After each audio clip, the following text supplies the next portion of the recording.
People, it's finally happened. I'm live streaming from the car. All right, we're gonna see if the audio is good. I'm using the Blue Snowball, so it's not my Shure M7B mic, and I'm in a car in a campground in the middle of Quebec. Let's see what it says here. Okay, totally late. Am I not on? Am I not live yet? No, I'm live. What are you guys saying?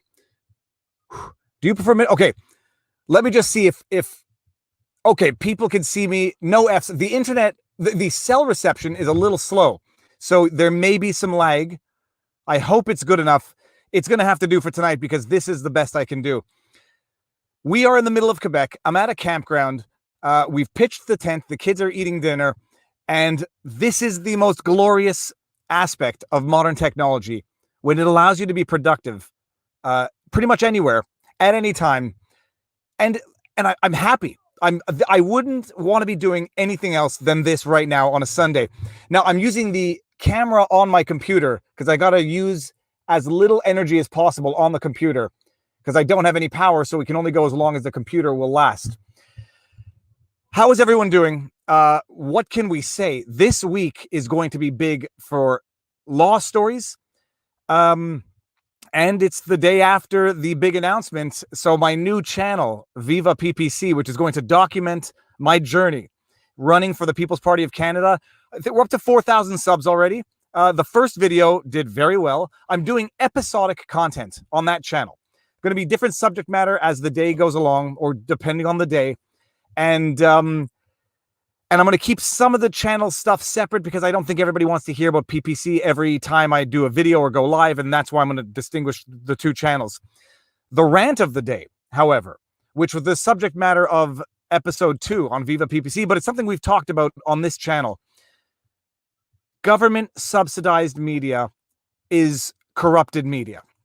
And people don't really ever understand this, but you don't appreciate it until you see it. And, you know, when we've been talking about the government paying $13 million a month in COVID awareness, that is, in reality, nothing more than a manner of bribing the media to give favorable coverage of the government. It could be in a totally different context to COVID. It could be in any context whatsoever. Government paying for ads on radio, television, etc., when they have no obligation to pay for ads everywhere, if they pay for ads anywhere, is a way of buying good favor with the media. The federal government gives $1 billion a year to CBC, which might explain some of the coverage of some of the scandals coming out of the federal level. Provincially, you know, I've talked about this a dozen times. The government pays $13 million a month for COVID awareness, which translates into ad space on radio shows, ad space on television, ad space on, you know, we all see the banners on my videos. The government pays for that. But they don't have to pay for it everywhere, and they can pick and choose which media outlets, which radio stations they want to subsidize by way of advertising. And in Quebec, we had a pretty decent scandal of sorts, which was government and government entities basically pulling all ads from Radio X out of Quebec City because they didn't like the message that Radio X was promoting. And so they always cloak it in benevolence. We're not funding the big C word, conspiratorial people. And that's how they justify it.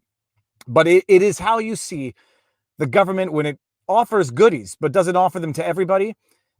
People become dependent on those goodies, or they really want those goodies, so they'll be really good to get those goodies. And that is how subsidizing media corrupts the media. We're seeing it in Quebec, Canada, in the States, I think so as well, but different type of subsidizing there. So how is the speed, by the way? I mean, are we good? It's going to be not the most ideal stream, but it's going to be magnificent nonetheless. I've missed a bunch of the super chats, so let's get into the standard disclaimer. The fact you're in the woods talking through what looks like a shower head shows your dedication to your subscribers. We appreciate you, Brandon. I love it. I don't want to miss a night. And if you don't, we drove 5 hours, get here, pitch 2 tents, cook dinner, jump in the car, and my biggest panic was we bought an adapter. But it doesn't seem to want to take my computer. I guess it's not the right voltage or whatever. I'm going to miss some of the super chats. If that's going to miff you, don't give a super chat. I don't want anyone feeling bad if I don't get to it. YouTube takes 30% of the super chats. So if you don't like YouTube taking 30% and you want to support us, you can go to vivabarneslaw.locals.com and support us there.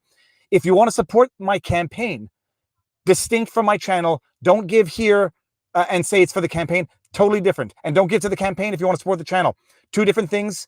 If you want to donate to the campaign, that's on the website, vivappc.ca. For Viva PPC, do you need to create an entire new business entity? What do you expect their tax will consist of? Good question. Viva PPC, yes, separate. I don't have any control over that bank account. That is a bank account created in the name of me, but via the campaign. We have an auditor, or we have a chief financial officer, an accountant, and I'm not a signing authority on that account. So separate entities, definitely. It's been a very interesting learning curve for me because you've got to create the bank accounts. Elections Canada has to certify the EDA, Electoral District Association, or something along those lines, and then you got to get your tax accreditation. So if the Elections Canada certifies the association, then you can start giving tax receipts, and until then you can't, which might make for some incentive not to rush to certify certain organizations. But the election hasn't been called yet. Regardless, two totally distinct entities. I'm not wearing my merch stuff in any of the Viva PPC channel videos. I'm keeping it very distinct. What will the tax consist of? Well, I've lived a pretty transparent life, so I don't know what they can find. I think they might try to go back to pull up some of my old videos and say you did things with your drone that were impermissible, whatever. What's done cannot be undone.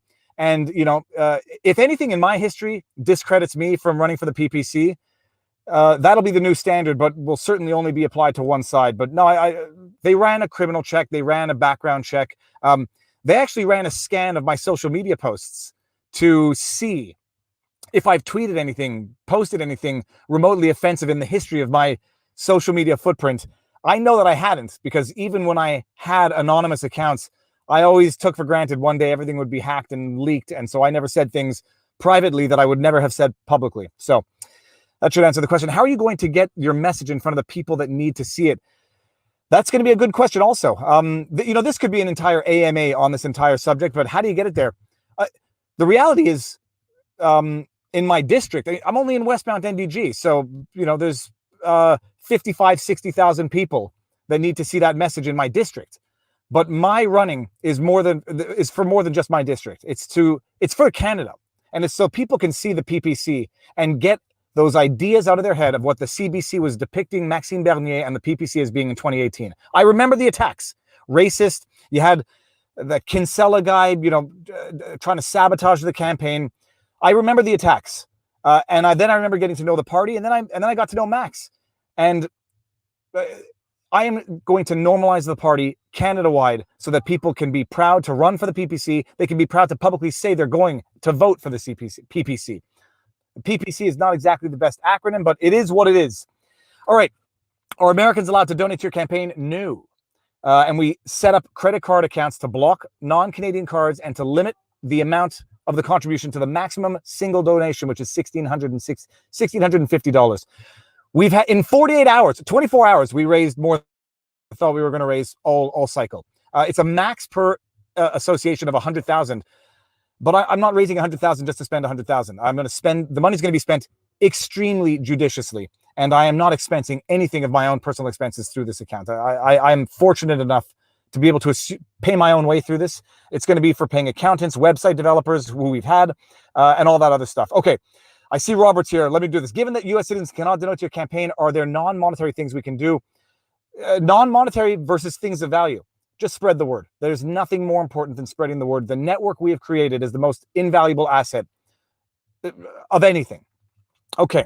Oh my God, I have the perfect thing to discredit Viva. He's a dang lawyer. Horrible. If I was an oppressed Canadian, I'd vote for you despite being a lawyer. I think I may be one. The only good lawyer is the one who hates the practice of law. The only good politician is the one who hates hates politics. Okay, I see Robert's in the house. Let's do this. Okay, so what's the workaround for Americans today? No workaround. Everything is above board. More Catholic than the Pope. More kosher than a rabbi. I am above board to a neurotic level. Everybody knows that, and it's the way I'm going to stay. All right. With that said, because I don't know how long my 89%. We're doing well. I'm going to lower the light on my computer to maximize battery power. Robert, how you doing? Good. This is surreal, Robert. If you knew where we were, I mean, you wouldn't think this would be theoretically possible that we can actually conduct a live stream tethering off my phone in the middle of Quebec. Someone's coming into the back of the car. Nothing's happening. Robert, what's the good word with you? How's everything going? Going good. We got a big one tonight. There's a lot of stuff. There's a recurring theme in some of the subject matter tonight, and it is seeming government corruption. I think we have to start with the Whitmer because it's going to lead into I was going to say, I just found out about a new case that's a good lead-in to the Whitmer case, which is White Boy Rick has filed suit in Michigan, and that's the movie was made about him a back a ways. For those that don't know the backstory, who aren't familiar with it, basically this was someone who was recruited by the FBI as a 13-year-old to become a drug dealer in Detroit, and he did. Ratted out a bunch of people. They turned but what happened was he stumbled into the real corruption, the real drug running protection in Detroit, which involved the entire political establishment and high-ranking police officials, including Gil Hill. Gil Hill was famously the detective chief, actually portrayed himself in the movie Beverly Hills Cop. So the Beverly Hills Cop Gil Hill, who later on became a city councilman, almost became mayor, was part of the Coleman Young political machine, was a high-ranking police official. He was implicated by the undercover work, informant work that White Boy Rick did. He also implicated the Coleman Young political machine. There had long been rumors that Coleman Young was really running drugs out of a barbecue joint and all this other stuff. So and he implicated a whole bunch of high-ranking officials. What's the nature of the lawsuit? I have no idea. It's total news to me. But what's the nature of the lawsuit? Damages, or is it yes. FOIA request? About the whole enchilada. So he only got out about a year ago, finally, due, I think, to a heavy court of public opinion campaign, and Gil Hill finally fading from the scene, and the Coleman Young machine finally fading from the machine. That they had orchestrated ways. I mean, there are stories about them helping to coordinate hits on White Boy Rick, all this kind of stuff. Jeez. And so he has filed suit against the FBI, against the city of Detroit, against various U.S. attorneys, claiming that they basically conspired to use him as an informant, trained him in the drug trade, introduced him as a kid to the drug trade, and then abandoned him at key times when it became politically inconvenient and let high-ranking political officials in Detroit harass him and harangue him. And so he filed suit this week. Now he's got a lot of procedural hurdles. The big one's just going to be a political one, though. Are the courts in Michigan, the federal courts in Michigan, really willing to deal with the kind of explosive allegations that, because this goes back to the 70s. I mean, this seems like the plot from Rush, and the one with Johnny Depp, where he went. What was it when he went undercover? Sorry, what was the Johnny Depp movie where they dump him in the world and then leave him to rot? Correct. And here what's egregious is they recruited him as a kid, like 13, 14 years old, because that's who was doing a deal. Now, his father was alleged to be an arms runner who knew a lot of the hitmen in Detroit and things like that. There's allegations that his father had been an off and on informant.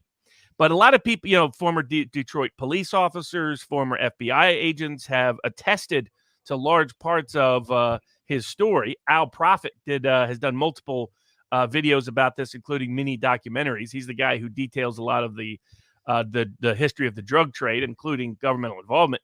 One of the high-ranking people that he ended up exposing, because basically the political patron of the mayor and the chief of security for the mayor were caught on tape offering protection for Colombian drug lords, who they thought were Colombian drug lords, to bring drugs into the city of Detroit.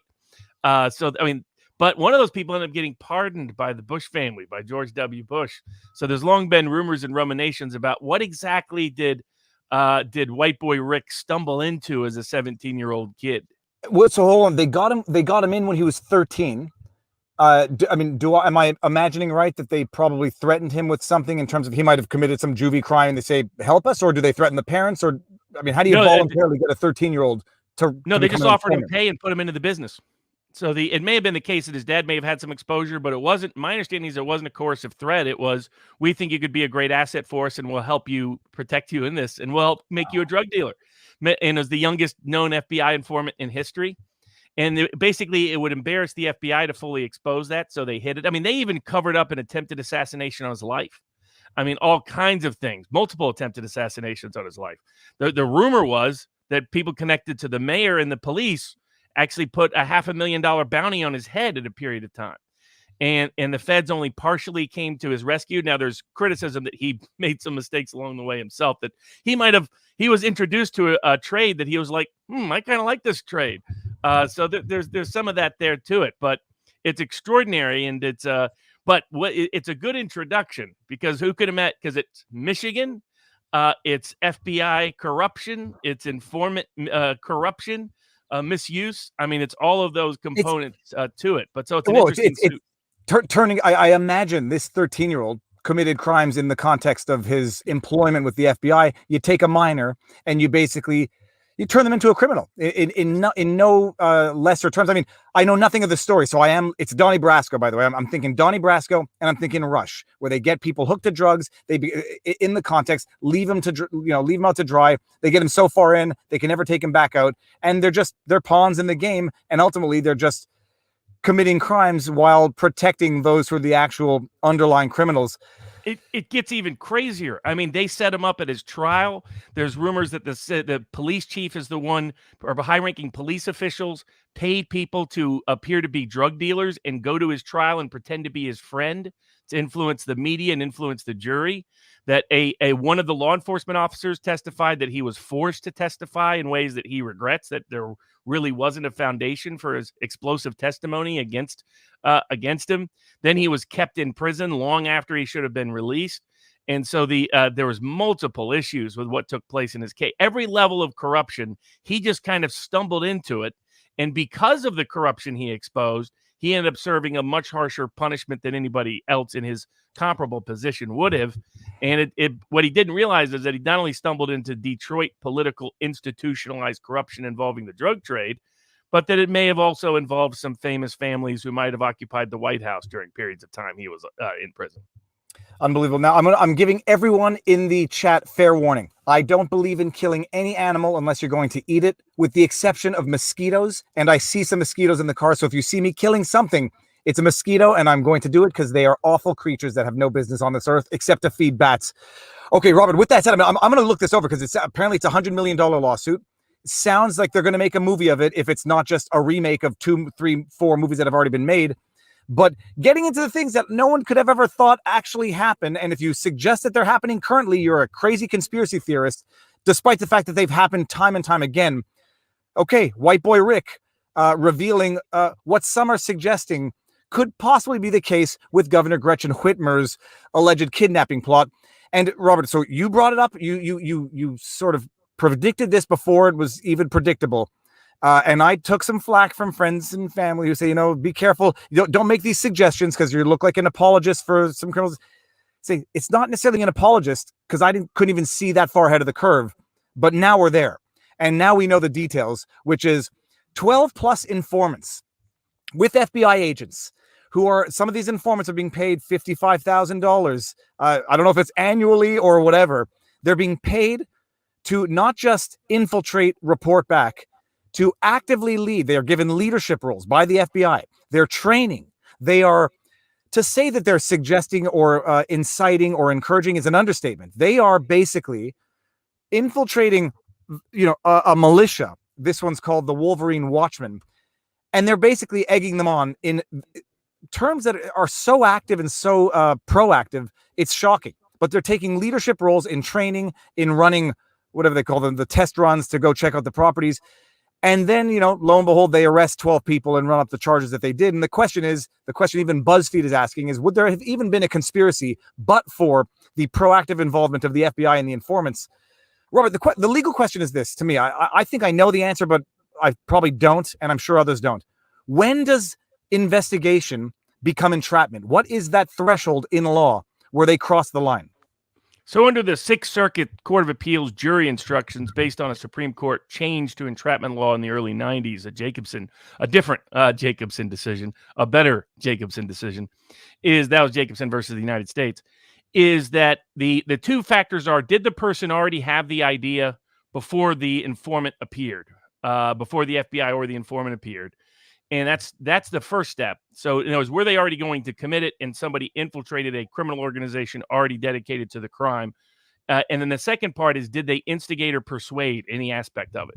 Here, what's becoming clear is that both of those elements, and the government has to prove to the jury beyond a reasonable doubt that those two facts. And so some people get confused because of affirmative defenses. There are affirmative defenses in civil law where you as a defendant bear the burden of production of evidence and proof at trial to whatever the standard is, usually the standard, sometimes clear and convincing evidence, usually it's just preponderance of the evidence. In a criminal case, that's not the case. Even if something's labeled an affirmative defense, it really doesn't mean that. It only means that for the purpose you have to give notice to the government and the court that you're going to raise this defense. But once it's raised, it's the burden of the government to disprove it beyond a reasonable doubt. So they have to what they have to now prove is that all of these defendants already had the idea to do this before the informant showed up, when all the evidence is none of them had the idea to do this until the informant showed up. And that they didn't. Oh, sorry, just to stop you there, because before I knew what militias meant, and what it means in American society and Second Amendment concepts, militias, I know what they look. I know what I think they look like as a Canadian. And I picture, what I see in Afghanistan, Iraq, and whatever. In the United States, a militia does not necessarily refer to the same entity that we conceive of it as in other nations. Is that roughly accurate? Well, absolutely. In the United States, they're just political organizations that are named after the Second Amendment. That's all they really are. And so the modern, quote unquote, militia movement sort of started in strength in the 90s. And by the way, it started in strength in the 90s after the FBI decided to create their own militia to instigate militia movement in the United States called PACCON that they hid for almost 20 years from the public. And I talk about it in one of the Hush Hush episodes at vivabarneslaw.locals.com. But so they're just political movements, the political movements who believe in the Second Amendment. So the idea is that you have an obligation to protect your country under the Second Amendment, that the militia can be called up. There's a federal statute that still authorizes Congress to call up the militia, which includes 17-year-olds, by the way, that thus has interesting Second Amendment implications in other contexts. But yeah, they're not like militias everywhere else in the world, which are actually armed insurrectionist movements generally. Okay. So because when we first heard this, they infiltrated a militia, people are going to have the same impression that they have when they read articles about residential schools and mass graves. These terms evoke specific connotations, but this is a group, a bunch of guys, doing whatever. I say doing whatever because, people form these militias. They call them militias because they want to hang around and talk about Second Amendment stuff and the U.S. Constitution. But when they say they infiltrate a militia, it already sounds bad. But by the sounds of it, they infiltrate this militia of guys who, by and large, did any of them that we know of have any criminal histories or meaningful criminal histories? Well, that's one of the 5 factors they consider under entrapment law in the Sixth Circuit is their prior histories. And to my knowledge, the only people that had extensive prior histories are the FBI informants themselves. So including now the lead FBI agent running it, who's like something right out of a James Elroy novel, in that, it turns out he had a side hustle, his own little side businesses going on. He was involved in swinger parties. He was apparently, he's now been charged and arrested for a severe assault on his wife. And this is the guy that's kind of one of the key head people involved. One of the other key head people, by the way, that approved all of this was promoted after this and ended up being heavily involved in the January 6th investigations. So it's an interesting connection. Maybe just coincidental, some people would say. But what's showing up is that I would say other people would say there are no coincidences. But sorry, Robert, go on. Yeah, not with involving some 3-letter agencies. But they to my knowledge, they've already met the first element because what's also extraordinary is it's like the January 6 cases. The government's hiding a whole bunch of evidence. They've seized the defendant's own phones and electronic equipment and have refused to return it. I mean, these people were arrested back in October. So, we're almost 9 months, whatever it is, into the process, and they don't even have their own records of their own statements yet. That I've never even heard of something that egregious for a case like this. And they've been trying to hide because apparently they accidentally discovered. This is how you really get discovery in defense case. It's almost always accidental when the government turns over something. I had a case like that where someone they had assigned a privileged taint team, and the privileged taint team thought this was tainted material they should return back, not knowing what it really exposed is the government had been involved with secret informants spying on the criminal defense the entire time. That case got a satisfactory resolution ultimately. But in this case, for anybody who doesn't know, the issue, and it was in the motion to compel discovery of the defendant Cabrera, I think that's his name, where they apparently got a 4-page truncated text exchange between the informant and the FBI agent, basically saying, this is what I want you to go out and do today. Get as many people as you can to go on recon. That's the word I was looking for. To go on recon, to get involved in training. Get as many people involved as you can, because the more you can get, that would be a good day. But they only got like 4 pages of this text thread. Apparently, the government is not producing the exchange in its entirety, which was part and parcel of the motion to compel discovery. So that's what you're talking about for anybody who doesn't know in that context. So they get this document. It looks like very active participation, interaction between the informant and the FBI agent. They're instigating it. They're promoting it. I mean, like the FBI informant ends up being mostly in charge of this. He ends up number 2 in charge of the whole organization, which gives you an idea that it was a pretty loose organization. It was a political organization is what it was. No, he becomes number 2 within the 8 months or the 5 months that he's involved, because it's, there's that much of a hierarchy to run up. Okay, so the criteria for entrapment: history of the individuals, instigating or inciting the actual act. What else is going to go involved into that consideration? Oh, so they look at how much promotion there was involved, how much instigation there was, how much the defendant, was involved in prior criminal activities like this before or after. They look at whether or not certain actions of the FBI. I mean, was the FBI just watching, or was the FBI instigating? Was the informant just watching, or was the FBI, or was the informant instigating? Here, just the little bit they got, it was all being instigated by the FBI and the informant, all of it. And there's no evidence that I've seen so far that any of them had this idea at all before the informant shows up. And that's your classic entrapment case. So like a famous one is Marion Barry. They wanted to get Marion Barry on tape smoking crack. So they set him up with one of his mistresses. And he says no like 8 different times. But she's like, if you want to have some fun, you're going to have to smoke it. He's like, fine. Finally smokes it. That's classic entrapment. He clearly wasn't, despite the fact he may have had a history with it. Well, because I was going to say, you're going to have to do a little more than twist my rubber arm to get me to smoke crack, because if I've never done it before, I'm never doing it ever. So I would imagine anyone who begrudgingly agrees probably has done it before, because that's not something you begrudgingly agree to do for the first time type thing. But yeah, okay, totally. I mean, and I remember the Marion Barry scandal. I didn't know anything back then. I was ignorant. I was the kid who didn't know how to ask the question, because I didn't even know that the question needed to be asked. Okay, sorry. So the entrapment, yes. They're clearly hiding this evidence because it's more exculpatory than inculpatory. There's no doubt about it. You don't need to hide evidence that makes the defendants look bad. You need to hide evidence that shows that the whole record and track history was an FBI created event, FBI instigated event. That's the meme that's been on our locals board, where it's they unmask everybody and everybody's the FBI pointing at the FBI. Yeah, that's it. I saw a better variation, which was ordinarily it's just 2 Spider-Men pointing at each other, but there was one who was 6 guys, all FBI. I think there was one non-FBI agent in there. But yeah, this is coming out that there are more FBI agents and informants than alleged perpetrators. And it seems that none of these perpetrators, I have not heard that any of them had any meaningful criminal history, if any. And I imagine that would have been the first thing that would have come out, because first thing you want to do is make them look like criminals, career criminals, which they don't seem to be. And there was an article on the Cabrera, the one who filed the motion to dismiss, where they said that, they referred to some of his anti-government posts on Instagram.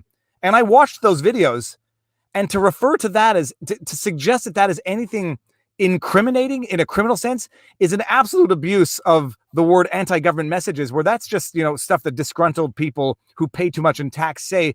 Nothing like, let's go plan this plot with Whitmer. And for those who don't know, can you explain the convenient timing with her re-election campaign? Yeah, the reasons why I was a suspect was, first of all, was the timing, because I thought it was tied to the presidential campaign. So because it's a key swing state, Michigan, right on the eve of the presidential election, right on the eve of United States Senate elections in Michigan, right on the eve of key U.S. House races in Michigan. And the FBI, within, I think it's a week before the election, announces dangerous militia anti-lockdown Trump-connected group tries to kidnap and kill or kidnap the dear good governor of Michigan. So I was suspicious right out of the gate. And then the other two factors were when they showed some of these defendants. I was like, these are people in their basement, on YouTube. These are not militia. These are not conspirators to revolutionaries to overthrow the government or to have any plot or plan. It looked like that Dan Aykroyd movie where they plot to kidnap a basketball player to help the Celtics. I mean, it was that laughable. Some of the stories. I've never seen that movie, but it's not to be judgmental. I don't want to be judgmental as to these militia members couldn't have been legit criminals. But you look at them, it's like there are career criminals, there are hardened criminals, and then there are people who are just not criminals, because not everybody can be a criminal. And I'm not knowing anything about these guys. I've looked at the one who filed the motion to compel discovery. His Instagram posts are not what I would consider to be threatening anti-government messages. But some of the messages in here, they say, go find somebody who wants friends, and then you got 5 undercover FBI agents who come in and say, hey, let's talk about your interest of anti-government stuff. And then, hey man, someone gave the analogy. It's like an FBI agent infiltrating a group of teenagers and saying, hey, let's go throw stones at that window. And you get the kids to do it because they're easily impressionable. But for the involvement, it would have never happened. Well, and that was the third thing is I knew the long history of the feds doing this. They've been doing this they've been doing it as long as law enforcement exists. But they really got accustomed to doing it in part in the 90s with some of the militia issues that you can look into whether Oklahoma City was a kind of a backfire of a plan gone AWOL. You have to look at Hush Hush at vivabarneslaw.locals.com for that. But post 9/11, they did it all the time. Darren Beatty with the revolver, Glenn Greenwald on his own independent Substack have both been writing about this, that it was not a surprise for them to see this, because if you knew that post 9/11, they wanted to prove to everybody how they were keeping the country safe. And they usually found nitwit teenagers they could sucker into a half-wit plot that wasn't real. And they would make it, we saved a building from being, some terrible event was just about to happen. And you dig in, you're like, oh, no, you just cooked this up to look good for the cameras. And this smacked of this, everything about this. And then we're getting just evidence upon evidence upon, when even BuzzFeed is saying, this kind of looks like the FBI did this whole thing. Yeah, then you know how bad it is. They're saying it in a way that leads me to believe they're just trying to sensitize people. It's like, yeah, maybe it's entrapment, but at least we prosecuted 12 dudes who had a militia and were prone to being entrapped. Now it's going to be like prone to entrapment is going to be a crime. But at the end of the day, someone asked a question like, what happens to the FBI? Do they get spanked if the judge says this was clear entrapment?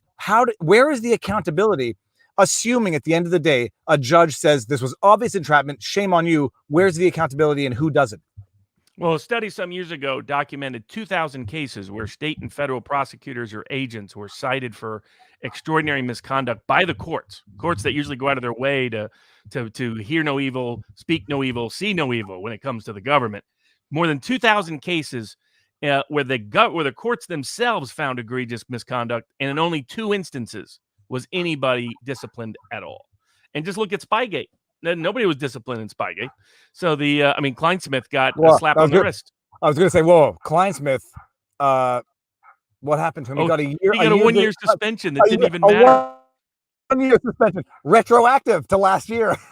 Exactly. It was completely unimpactful. And he got a 1-year suspension for a time period he couldn't have got a job anyway.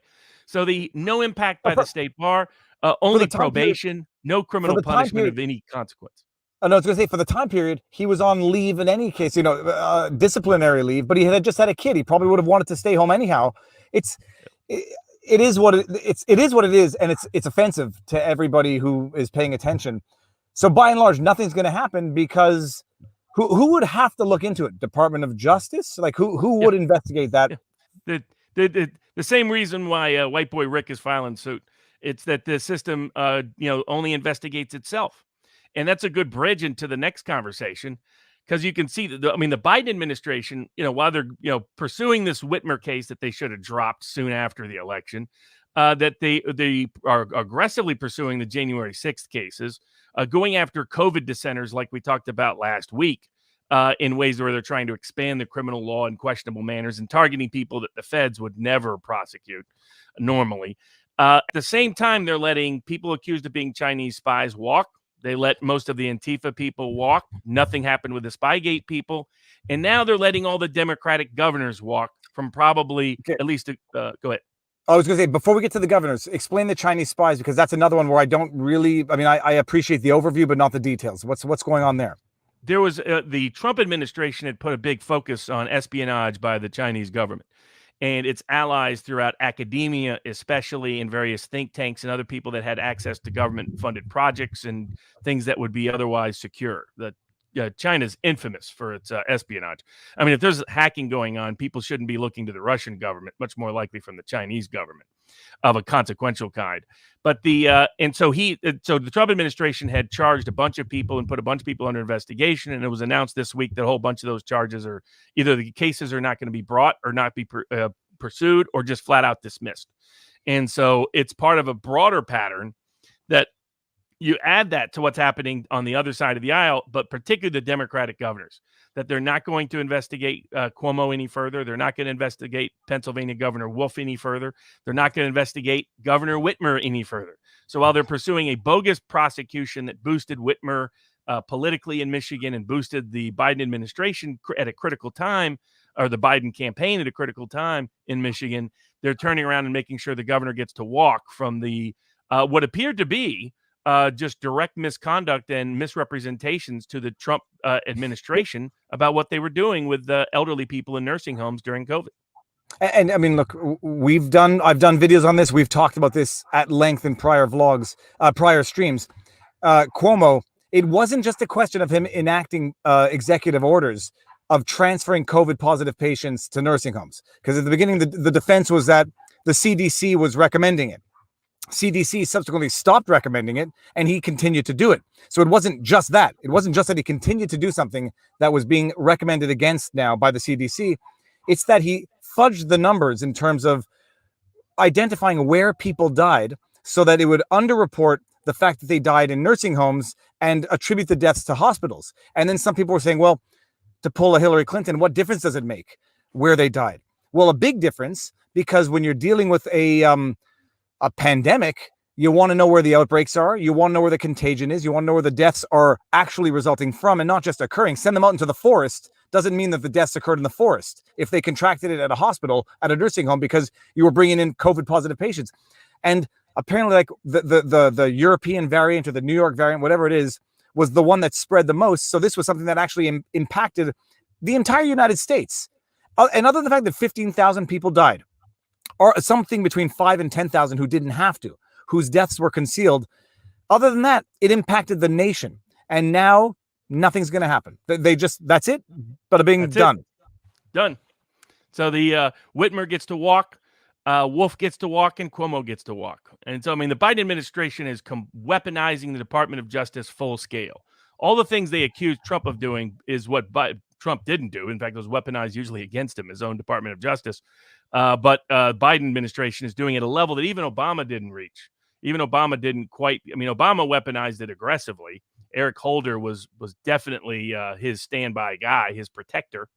But this is even much further than that. So not only is, of course, nothing. We've heard nothing about the Biden investigation that Bill Barr kept secret during the campaign. And we've heard nothing yet, of course, from the Durham investigation. So this is a pattern that shows the Department of Justice is now an arm of the political party, in this case, the Biden administration, and it's being weaponized for precisely that purpose. And some will argue, not me, but others, that the reason why it might be occurring more under Joe than under Barack or others is because Biden is effectively not in control of anything. It is the apparatus that is in total control, and they've got someone who's beyond a lame duck. It's someone who can barely string a sentence together. And I'm not saying that to make fun of any form of dementia or anything. I think it is actual abuse, what we see going on in any normal circumstances. But they've got someone who can't even oppose because he's basically not even aware of what's going on. And that's what happens when the deep state, the apparatus runs amok, and that's what we see happening now. And so Michigan, I mean, now I've noticed it's convenient. It was Pennsylvania, Michigan, and New York. I'm not saying this for partisan purposes. Was there any Republican state that enacted a similar policy that resulted in nursing home deaths being higher than other states? No. I mean, those 3 states were the most egregious, and I don't know if any other state also did it. But I don't know of any Republican state, because the CDC came out quickly. People like me were saying nursing homes are going to be a high-risk vector from the very beginning, given the age profile of who the victims were, and given, if you know anything about nursing homes. My mother worked there when I was a kid. Nursing home, and I've looked at legal cases concerning it. What even made it worse, because I had people whose family members died during this time period, is people like Cuomo in all of these states, they immunized any of the nursing homes.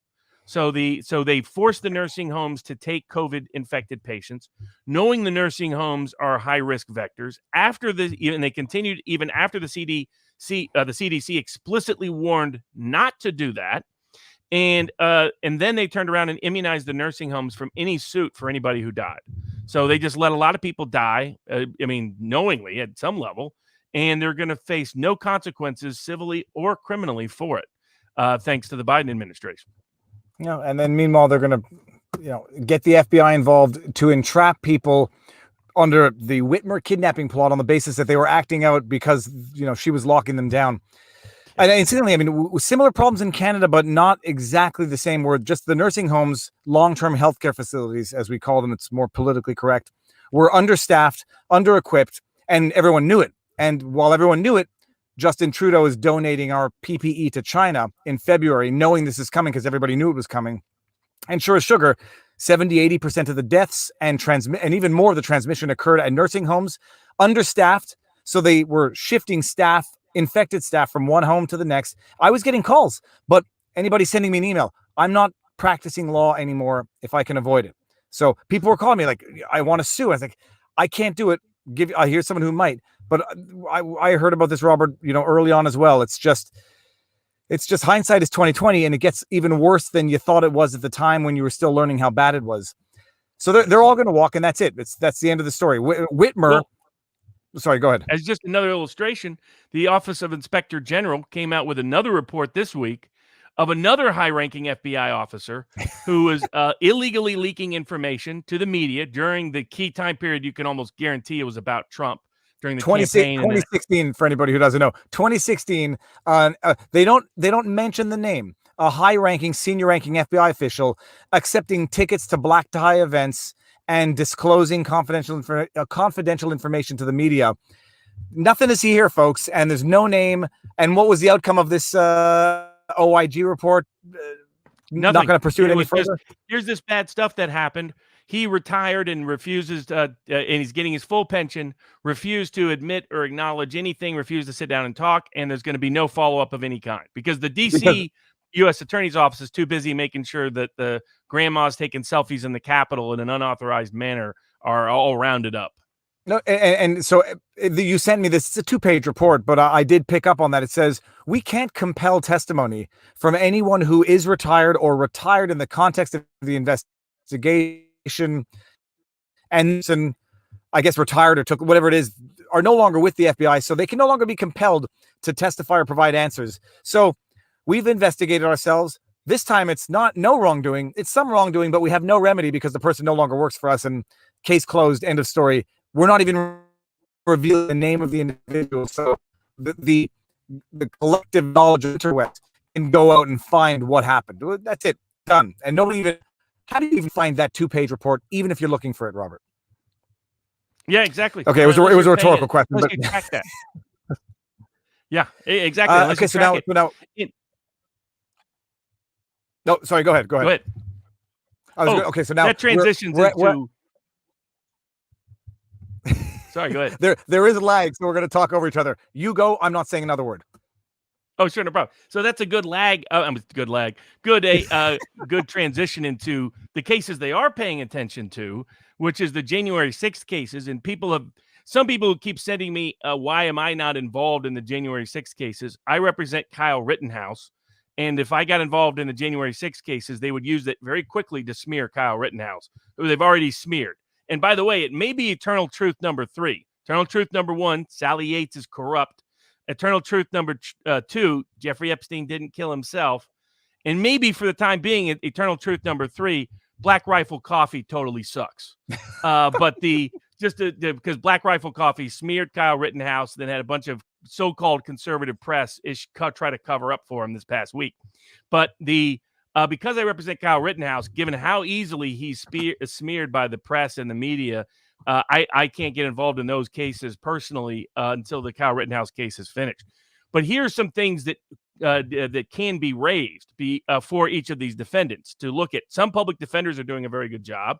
Not all, but some are. Some what's called CJA, Criminal Justice Act appointed counsel, who are private lawyers but paid for out of government funds. Some of them have been assigned to the cases. Some of them are doing a very good job. And there's some private counsel doing a very good job. Now, one person who has not done a very good job as yet is someone who's totally disqualified for handling these cases, and that's John Pierce. But to give an example of the kind of work these lawyers could be doing, and apparently there was a word that Sidney Powell might get involved. She does have skill set in the criminal context, so I think she could help. Her current political position is probably not the best one to be in. She may run into pro hoc problems, but putting that aside. But also the bag. This is what we were discussing at the time: is the baggage that the lawyers have now created for themselves, which is going to not reflect poorly, but rather translate poorly onto representation of their clients. That's the thing that people have to appreciate in general. Like even when I was doing my YouTube stuff, I could understand a judge looking at me and not taking me seriously, and then if I'm representing a client, that translates badly for their representation. So Sidney Powell, for right or for wrong, now may have made herself not the best front counsel to represent any of these people. She has a skill set. She might have to do it behind the scenes and have someone who doesn't have the political baggage taking the foreground. The things they could be bringing for relief include, well, now this one, a lot of them haven't brought yet. None of them I think have brought yet, but I would recommend to at least look at and consider, which are motions to disqualify the courts involved and even the U.S. Attorney's Office, because it's becoming clear that they feel politically connected, feel like they're personal victims of what's taken place. Judges have made comments like that. Prosecutors have made comments like that. I would use that to highlight the problem of prejudice in the judiciary and the local prosecutorial team to say motion to disqualify and at least put it on the record. The second set of motions that can be brought are motions for bails. Now, some lawyers, some have been doing a great job at this. Some, well, like John Pierce, I don't think has filed a single one yet for his clients, but some have done a fantastic job taking it up on appeal, but continue to do it over and over again, because the longer they're in, the more you have the more the bail becomes unreasonable. There's a length of time argument. There's this conventional understanding that in order to bring a new bail motion, you have to allege new evidence. That's not really true, because the reasonableness of a detention changes based on the length of the detention and based on evidence that comes out in terms of discovery and speedy trial issues. So they should continue to fight for bail over and over and over and over again. The third thing, I imagine it's also relative to even the maximum sentence of the crime for which you're accused, or does that not come into play? Yeah, that always comes into play. Because that's your risk of flight and your risk of, I think they're misinterpreting the risk of causing harm. I would include a constitutional challenge to anything other than flight as well. That was a 5-4 decision when the Supreme Court decided that, put everything at risk for the system by continuing to pursue these cases in the abusive manner that they are. Third, bring motions for speedy trial. Don't waive speedy trial. Bring motions for speedy trial if your client's detained. Fourth, I get if your client's not detained, you want to make sure you have all the discovery first. But if your client is detained, force that issue. Fourth, motions for discovery. They're still hiding the documents. They were trying to get a private company to handle the discovery, and the court rejected that, said they just need to start turning over the documents and information that they're sitting on. Why not publish it to the world? They have 14,000 hours of video. Let the world see it. What is so scary about what's in there that the government does not want people to see all of the video evidence that they've gathered? That's, so motions for discovery is part 3. You have a right to anything that could help the defense. But do you not have the right to complete footage? Because they are releasing piecemeal 30-second clips to show how violent it was, and there's no denying there were elements of violence. There's no denying that we saw, violent clashes between the police and the protesters. No denying it. But they're releasing 2 minutes of 14,000 hours. I don't forget how many hours it is. They're releasing 2 minutes of it. Can you not compel the context for the video that they are releasing, and why hasn't that been done? And what are the chances that happens? Their excuse has been it's so unmanageable they need to give it to a private company rather than just turn it over. I don't buy that. I mean, you have it, you can just turn it over. I mean, this is not hard.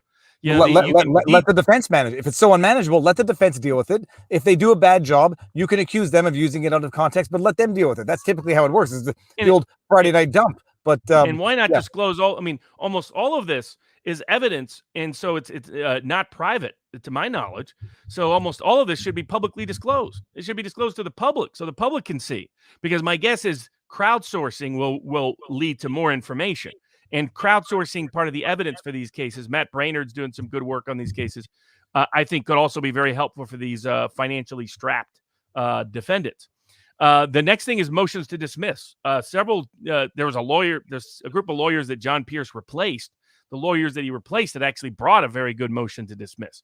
Attack these charges at every single level possible, including the motions for discovery, everything connected to QAnon.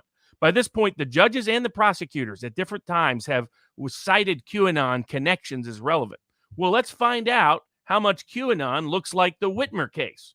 How many people, and on the message boards, how many feds were on these message boards encouraging, inciting violence to take place? There's videotape of someone the night before who apparently was a federal agent trying to incite it the night before. And then people in the crowd start chanting, Fed, Fed, Fed. That was probably Alex Jones' crowd. They could spot a Fed, a little ways away. The people that Jones made sure never went inside. But have that as part of the discovery. Bring motions to dismiss, and they can bring Bivens claims, and they should include this also in bail motions on their current, for anybody who's incarcerated, that those conditions are borderline torture. They're what the judge identified. Explain what a Bivens claim is for those who don't know. I remember it briefly, but I know there's going to be those who have not heard it yet. So when it's the feds that are detaining you or violating your civil rights, you don't have a Civil Rights Act claim, because that only applies to state governments and local governments, doesn't apply to the federal government. The federal government has to be a direct constitutional claim, and the U.S. Supreme Court, in a case called Bivens versus 6 unnamed federal agents, identified that in certain circumstances, you can bring a federal civil rights claim for federal agents or federal officers violating your rights. They should also understand all the internal BOP policies and U.S. Marshal policies, BOP being the Bureau of Prisons, depending on where they're detained and who's maintaining that facility. And because they'll often have internal administrative procedures to bring disciplinary actions and the rest. I mean, just seek remedy everywhere you can. But they could bring Bivens actions for what sound like torture to me. I mean, 23 hours being isolated every single day, reports of being beaten, assaulted, harassed, all the rest, being denied basic access to their counsel in many instances. So make that part of bail. Say, look, this is an unreasonable condition there needs to be an alternative. I've long argued it makes no sense that the alternative is prison or release. Why can't there be something in between? You could have someone detained at a halfway house. Those facilities are available at a whole bunch of places. Ankle bracelets. I mean, you take their passports. They're not, nobody's running to Canada. Canada's not letting anybody in. You're not jumping on a plane without a passport. The idea that one of the judges in the January 6th said the defendant showed the ability to travel across the country without a job, and that's why we're detaining them. And that's been 6 months. I mean, that's preposterous. It is cruel and unusual punishment. I don't know how you see it as anything else. For whatever anyone was accused of on that day, that they're still in jail is an outrage. And then to bring it back to the Whitmer case, or the federal agent in the Whitmer case who was accused of violent assault on his wife, but not murder. It was called intent to cause serious bodily harm, but not murder. Out on $10,000 bail, personal recognizance, and has his firearm taken away from him. Well, you want to talk about a real insurrection? Those 2 lawyers who were going to firebomb with Molotov cocktails police officer cars in New York got released. So, how is it people like that are getting released, but people that took unauthorized selfies are not getting released? Or people that had one interaction with one officer are not getting released. So I would continue to attack and attack and attack and attack, and bring out all the Bivens claims. And people can file, the defendants can file those Bivens claims pro se even. To just say, here's what's happening to me inside. Put it under penalty of perjury. Put the whole system under massive scrutiny, and then bring motions Robert, to trial. Let me ask you a favor. Say that part again so that we can cut a 1-minute clip of this and everyone can share it around the world. The defendants can file pro se Bivens claims. Yes, so any defendant doesn't need a lawyer to file a pro se Bivens claim, and if they can't afford it, they can check the box that they don't have the ability to pay the filing fee or anything else, and they can have and just list their complaint. Tons of Bivens claims are done by prisoners every year this way. Habeas petitions are done by prisoners this way every year. So they can file individual claims saying, I'm being deprived of my civil rights by the conditions of my detention, including any beating, any harassment, any threats to be beaten, any threats to be put in the general population solely for the purpose of being assaulted, the failure to protect them, and the isolation of 23 hours a day, denial of access to counsel, denial of access to be able to prepare their own defense. All of these impact the denials of the right to have free speech. Remember, they're presumed innocent, so they have First Amendment rights like anybody else. So you're getting First Amendment rights, Fourth Amendment rights, Fifth Amendment rights, Sixth Amendment rights, Eighth Amendment rights violated, in my view, and they can bring any and every claim that relates to it to at least get it on record and force the system to come to terms with what it's doing to these people. All right, everyone, if anyone wants to cut that clip, share it left, right, and center, please do. I'm going to do it myself. It's at 55 minutes, give or take. I think the lag is affecting Super Chats. Can you ask Barnes about the other Thomas Caldwell? I honestly don't know about the other Thomas Caldwell. Now I'm getting a kid who's flashing a flashlight at me because it's gotten dark enough now that I might need extra lighting sooner than later. Could a Bivens claim be brought against a U.S. intelligence agency for harassing one of their employees under color of, quote, national security? For employees, it's a whole different thing. There's an exhaustion of administrative remedies. There's specific claims you can or can't bring. There's the Federal Tort Claims Act. So it varies when it involves a federal employee. And there may be Federal Tort Claims Acts claims they can look at too. Their exhaustion of remedies is required. So like Ashley Babbitt is having to go through that. Her family is having to go through that process before they can file suit in D.C. with the Capitol Police. But so they have all of these expansive remedies available to them.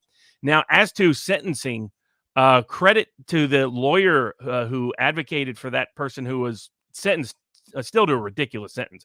Basically, his only crime was he spent 15 minutes in the Senate chamber carrying the flag, a Trump flag, which the judge just kept, the Trump flag, just could. That's a judge who should not be presiding over these cases. If you start shaking at the Trump flag, recuse yourself, disqualify yourself, rather than disqualifying the legal system you're supposed to be upholding. And so that was embarrassing. And that guy got 8 months. Look at Kleinsmith, high-ranking government lawyer, lied in order to have massive spying on people, doesn't serve a day in prison like every other Spygate criminal who never even got prosecuted. And this guy, for 15 minutes in the Senate chamber, gets 8 months. However, and they did mention, I think they specifically said there was he committed no act of violence and no act of vandalism. I'm fairly certain, someone, if that's not right, correct me, but I'm fairly certain that's correct. It is. Look, okay, you make a stupid decision, you get a little carried away, but other than the time already spent, 8 months. Now, admittedly, nothing would have been a little bit silly. I don't know, but a week, a day, a month, 8 months? Why not the $50 fines everybody who raided the Kavanaugh hearings got? Because they raided it for the purpose of preventing those hearings from going forward. They didn't get criminally prosecuted at all. They got paid a $50 fine. If it was good enough for those people, I like that, Robert. And the shame of having paid the $50 would haunt them for the rest of their lives. So I agree with you. What's good for the goose is good for the gander. Well, not only that, this guy had like no criminal history, took care of cats, was a low-income worker, was described by everybody as a nice guy. He never should have been criminally prosecuted. However, credit to the defense lawyer, because the government was trying to put him in for 18 months. And for someone who's never been in the system, big difference between 8 months and 18 months. And so, and they would have got that from this Obama appointee who was shaking at the Trump flag. but for an excellent defense by that defense lawyer. Apparently, the guy's a veteran. He's about to recommit, and he just laid down the law. And he took it. He said, this is everything absurd about the system, everything unfair, partial, prejudice. And he took a judge who I guarantee probably walked on the bench planning on maybe even going above 18 months and realized, okay, I can't do this and save face at all. So I'll still whack him, but I'll whack him at the lowest level that's sustainable. And what's key about that is now that 8 months has been set, it'll be very hard for any other judge to go above 8 months for anybody else that's a nonviolent defendant. So that lawyer's great advocacy probably saved a lot of people a lot of time in prison. No, it's amazing. And you say like the judge shouldn't be sitting there, but the judge is thinking the one screen, two films. That judge is sitting there saying, I have to be here. This was an affront on the institution itself, on the republic itself, and I need to set the example to make sure that this never happens again. It's the contextualizing, and everyone's a hero in their own story. That judge undoubtedly is a hero for exacting justice on this, but everyone else, separate circumstances, different judge, different context, whatever. I don't have to worry about it. I didn't realize the Kavanaugh hearing disruptors only had to pay $50 fines. I didn't know that. Yeah. All the Antifa people and others who did that violence during the Trump inauguration, all of them walked. They either got jury nullification or no prosecution. So, I mean, the disparity, but it tells you where our legal system is, that federal judges are more scared about people carrying a Trump flag in an unauthorized manner on the Senate floor than they are lawyers trying to Molotov cocktail police officers, than they are high-ranking law enforcement officials perjuring, creating false perjured affidavits to illegally spy on a bunch of U.S. citizens. Those things are not shocking to them. Carrying the Trump flag, oh, Lord, that's terrifying. It shows how politicized our legal system has sadly become. Well, no, wait until they qualify the Trump flag as a symbol of hate, and therefore carrying it is going to be what is the word? Not an exacerbating element, an aggravating element of anything. Yeah. And for anybody who's new to the stream and doesn't know why I'm in a car, we're camping in Quebec. The lighting is natural lighting with the sunroof. It's $7 a month extra for this sunroof, and it was the best thing we ever got. But that's why there's lag. It's pixelated. It's imperfect, but we're here for the information, not for my beautiful face. So what is the news now? There are still people being detained. Who was it that posted? I forget the name. Someone. It was a post being shared around describing the conditions. You can believe him or you cannot, but there was a post that went viral describing the conditions. 23 hours a day. You could get out for a walk 20 minutes a day, no exercise. Their muscles were turning to jelly. I forget who it was. If anybody knows in the chat, let me know. But people are still under these. The main reporter that's been covering this is Julie Kelly for the American Greatness. So she shared that as well.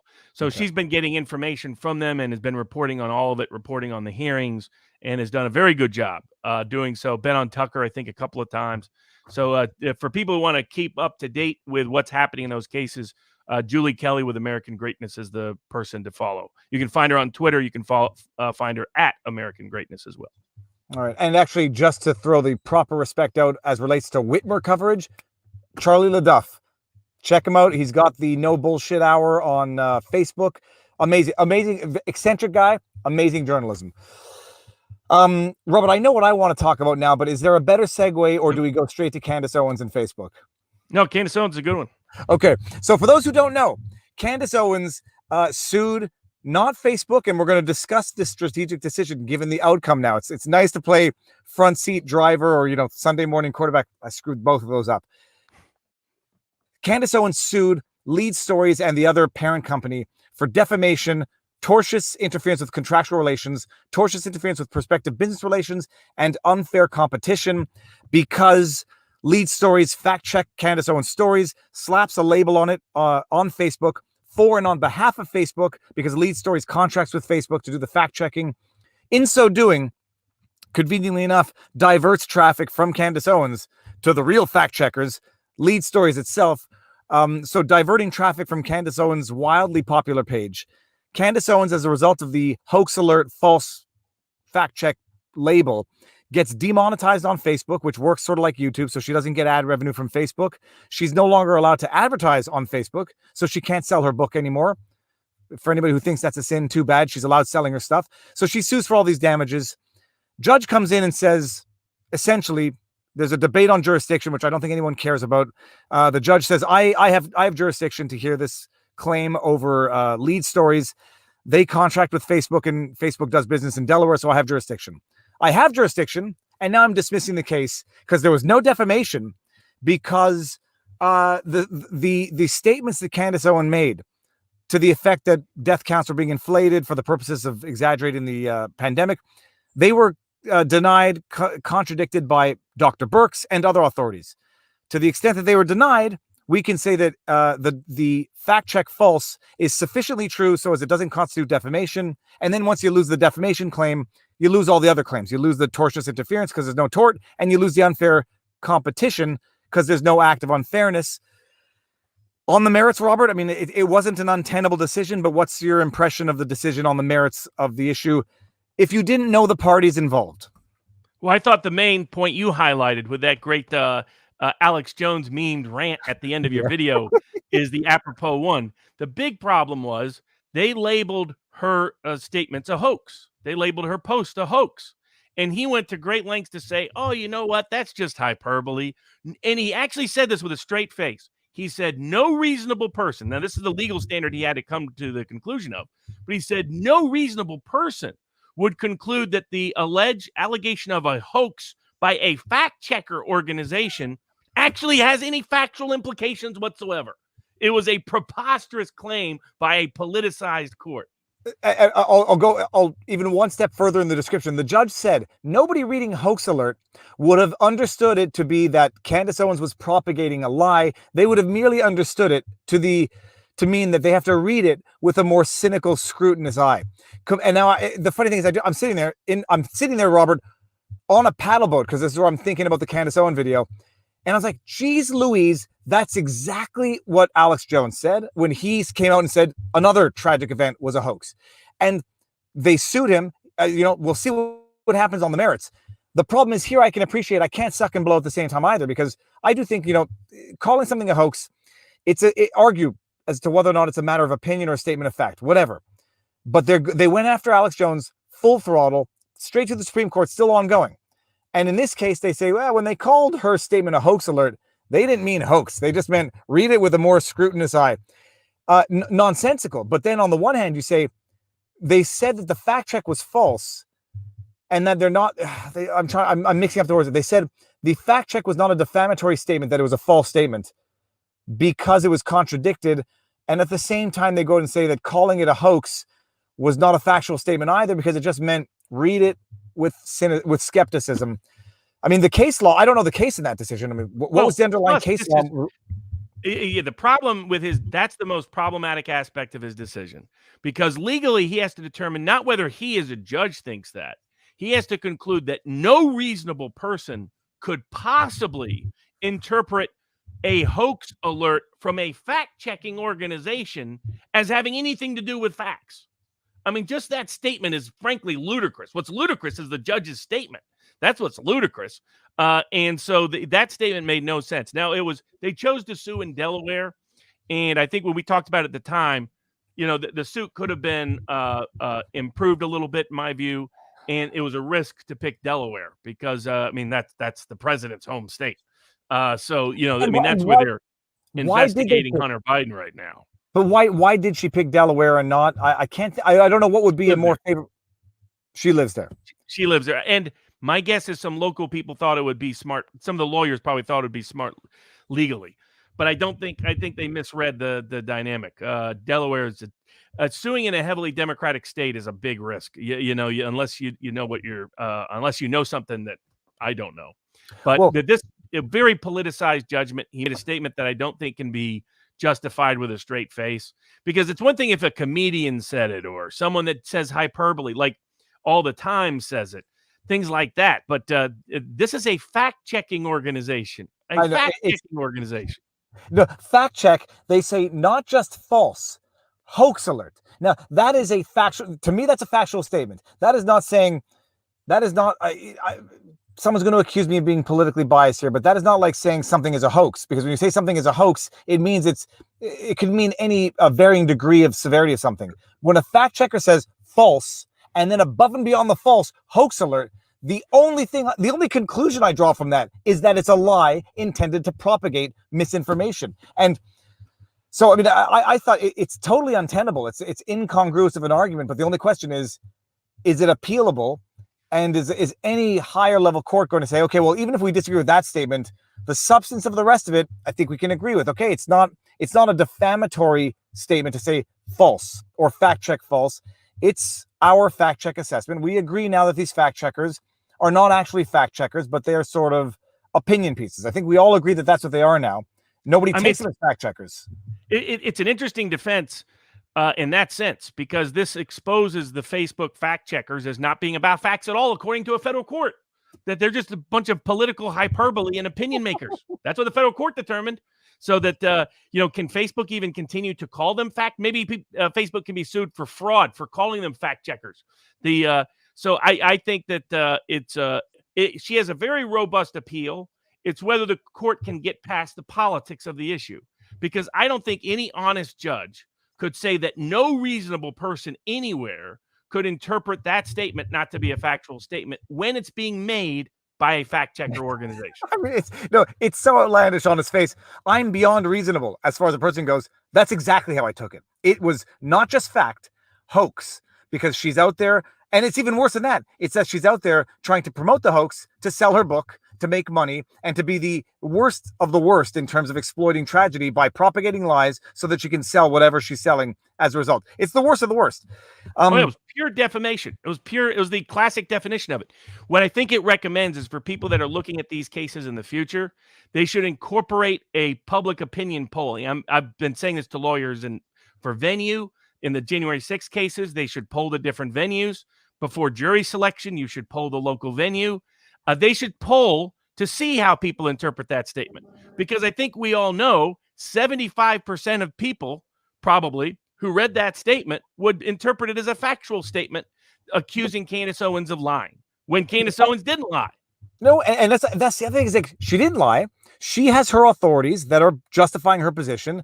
Dr. Birx comes out and says, that's what debate is. But you don't come out in the debate and say, I fact check my opponent and they're wrong and I'm right and I win. And they're beyond being wrong, they're liars and promoting a hoax to mislead. It was over the top. We'll see. But now, easy to play Monday morning quarterback. Hindsight's 2020. She made the strategic decision not to sue Facebook. My understanding is that she had a weaker claim against Facebook because she has a terms of service contract with Facebook that says they can shut it down whenever they want, however they want, for whatever reason they want. So she basically has no argument. I might have argued I know parasitism doesn't exist under U.S. law, but I would argue something else, unfair competition involving Facebook's scheme for unjust enrichment, maybe. Yeah, she had a claim that was like that. And the court just said, unless they said anything false, you can't bring any other claim. And that's generally the case. I'm not sure it's quite the case here, but because you can't have a separate claim, like false light invasion of privacy, for example, is speech-based tort. But you could be saying something true, but you invaded their privacy and maybe put it outside of context or things like that. So there are ways you can bring suit regardless of defamation. So I'm not sure that part of his order was that strong. But to me, the egregious part was just determining that any statement made by a fact-checking organization, pretty much by this judge, can never be sued for defamation because it doesn't imply any facts. Well, it says that the fact checks are not fact checks, and the fact checks are not factual. The fact checks are not actually factual. The hoax alert doesn't mean hoax. It just means read with caution. But now, jokes aside, I know Jones is being sued in different jurisdiction. Can this be used at all? I mean, but this is bad case law, Robert. Right? Like, all the law in Jones's cases. They've thrown it all out. They've said you can be sued for defamation even if you never talked about that person ever. If you never mentioned that person can sue you for defamation or intentional infliction of emotional distress. Unheard of. They've ignored all the law governing speech. They've ignored the law governing procedures because they hate Alex Jones. So the court system is showing how openly and overtly political they are in these kind of cases. When Rachel Maddow and the fact checkers get treated one way, and now I get saying that nothing Rachel Maddow ever says is factual and nobody sane would ever believe it. That's basically what the federal court said about it. They said I could understand that more. Like when Tucker Carlson is saying if this is literally extortion, it's quite clear to me he's expressing an opinion and not saying literally extortion, because clearly no one was convicted of extortion. I still think it's dangerous to accuse people of crimes, yada, yada. When Rachel Maddow says they're quite literally Russian propaganda, I can appreciate it's an opinion show. She's expressing herself. I can understand that. But a fact checker coming in and saying false hoax alert, that's beyond a factual statement. That is a don't proceed with warning. That is never read again. That is totally discrediting of an individual, where we're still dealing with a disputed. But no, see what's happening with Jones. I mean, this is bad case law. I can see it, and I understand that the case law is already in favor of Jones. But when you have a unique case, you can find all the reasons in the world to circumvent the existing case law to create your own that is unique only to that particular case. No doubt. And so I think she has a robust appeal. I'm sure she will appeal. And it'll be whether the courts are willing to put aside any political bias they may have in Delaware to actually apply and enforce the law. All right. Now I'm looking for the next subject matter, but if you can segue us in more easily than me looking on my phone. Speaking of speech, I brought suit this week in Arizona for the librarian who was, been a librarian for more than a decade, done great work at his local library, no problems of any kind. All he cared about was getting people books that they wanted and were interested in. He was part of a private listserv of librarians that decided that some of the people on that listserv decided to weaponize it for politicized purposes during the George Floyd BLM protest. And so they started saying every librarian needs to re-examine what they're doing in the library. And it was like a little mini CRT lecture for librarians. And he responded and he said two things. One, he said, let's not use the listserv for politics. And secondly, he articulated, because here's what my politics would be, and I would disagree with yours. Do we want a long extended debate on this? And he goes, here's the counterpoints to what you put out, but let's just drop politics, period. They then reported him to the local library where he worked in the city of Flagstaff. And that library then turned around and fired him because he had opposed on what his private speech on a private email group, which is what a listserv is for those people who don't know. And so we brought suit on First Amendment grounds and other grounds this week, hoping to reestablish that First Amendment speech matters and that it protects everybody, and that the government can't go around firing people because they don't like their speech outside of the governmental capacity. First question I have, not knowing anything about the case. The library, is it municipal? Is it private? Is it a school? What kind of library? Municipal. It's owned by the government, city of Flagstaff. Okay. Subdivision of the state of Arizona. So what defenses are the library, or what defense of the staff or whoever fired is going to have? They're going to have, I don't want to ask stupid questions. Are they going to have any form of immunity because they're government officials carrying out government functions? Not. They're going to have to argue that he has no First Amendment rights and that they could fire him for his speech. Because as far as I know, at least when he went through the process, they didn't really give him due process either. But the only grounds was this grounds. They didn't have any other grounds. So maybe they'll try to manufacture things. Sometimes they try to do that after the fact. But I think that ship has sailed on them as well. So this happened during the summer of 2020, late July of 2020. And so I don't think they have a vibrant defense. The only question is, does the First Amendment apply and protect people or not? Or is BLM speech somehow magically outside of that? So it should protect them. I don't see any reason why it shouldn't protect them. And now you it's not like there might be some correspondence that you're not privy to or that you're not aware of that could have justified the decision. They have to file a report that says why they did this on the basis of what? Clean record for his 10 years past employment? Oh, yeah. Completely clean record, no problems, no issues. And they even said that their excuse is, and this is fascinating, so this might be their only defense, but this is not a constitutionally cognizable defense. Their defense is your speech makes us look bad at the local library. If you're not on the BLM page, then our library looks bad in the local community, so we can fire you for that reason. But the speech was private among whom? Library employees? A library association of librarians. So the fact that somebody out there was offended, and basically they're saying, if you don't have the speech that we tell you to have, we can fire you because we think that makes us look bad with our local patrons. No, That's not a legal excuse to fire people, folks. Well, they're basically trying to. They might be pulling the YouTube demonetization, whereas if you do something we don't like on another platform, we can demonetize you on this one because it's a community, and we don't want people reflecting poorly on this community by doing embarrassing or controversial things on other platforms. Well, speaking of platforms getting sued, the class action was brought against Facebook this week in Florida for censorship of COVID-19 related speech. And the class action, it still could have been a little more specific, but it was more specific than Trump's. And it said basically that the president of the United States, the vice president of the United States, and the CDC had ordered Facebook to remove any post. And what they did is what we talked about last week. They cited heavily what I think they could have cited more what Biden also said, but they cited Biden's statements and the press secretary's statements saying, look, they're saying that they are telling Facebook what post to remove. These group of people have had their post removed that fit that category. So we're saying this was actually done as a state actor, at least in this context of these statements related to this speech during this time period. So it's more specific than the Trump suit, which is good. It could probably benefit from being a little bit more specific, in my view, but it comes much closer to making the specific allegation that Facebook did this at the direction of the government. No, and you have to, I mean, they have the benefit of these actions having occurred presumably before they filed, so they can incorporate facts that didn't exist when Trump filed. But the question I was going to ask was, if this survives a motion to dismiss stage because you have sufficient specificity of the allegations, my impression, Robert, you'll tell me if I'm ahead of the curve on this one or just imagining, is that what Jen Psaki, I like Psaki better than Psaki because it sounds bad. When Jen said what she said, my impression is that there's going to be much more active, if not direct backtrack collusion between the government and Facebook than what anyone's thinking right now. So they need to get there and discover this. In the United States, you have something called a litigation hold, right? So they tell Facebook, don't delete emails, don't change anything because all of this might be relevant to the litigation. Yes, that usually goes out very early on. And that's one part. The other part is, and then Facebook has its own internal policies and procedures about how it keeps documents and information.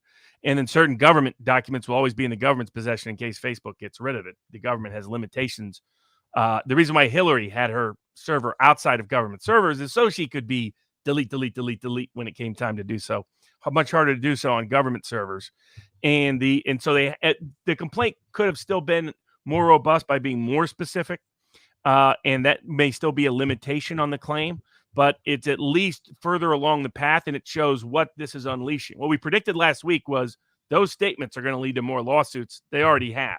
This is a big class action brought for everybody that fits that category, and how much they can keep weaseling and wiggling out of this, given the kind of statements they made, it's going to be harder and harder for courts to pretend there isn't the degree of collusion when the president of the United States is threatening them, accusing them of murder if they don't go along with his instructions. Yeah, it's getting better and better.